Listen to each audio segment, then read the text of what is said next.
继续来看桃园机场第2航站的行李处理系统来故障。这个行李箱是大客车，为透早的5点半一直到早起的10点半，总共有6只航班，误着时间超过30分钟。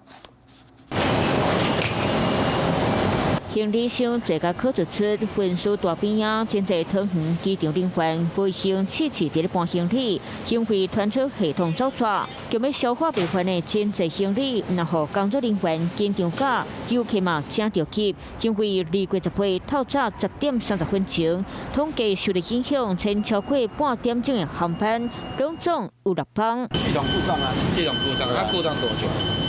到现在啊，整个早上到现在还是现在还在用，还在故障啊。哦，是啊，对啊。因为我想说，它只要故障，你看它行李全部都会排到这里，强制好，有没有强制排下来？就是说这个全部不会跑到这个走。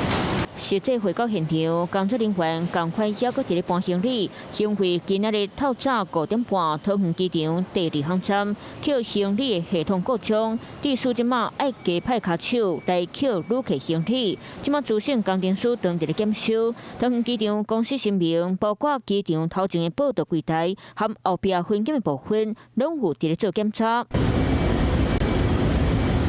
不过，桃园机场3个月前，行李处理场嘛出现过状况，伫咧导火，下当看到烟，卖当闻到臭味大味。国际机场大家拢会有真侪行李爱运送，不管是飞境以外，或者是系统走错，拢爱谨慎预防，避免搁一摆发生。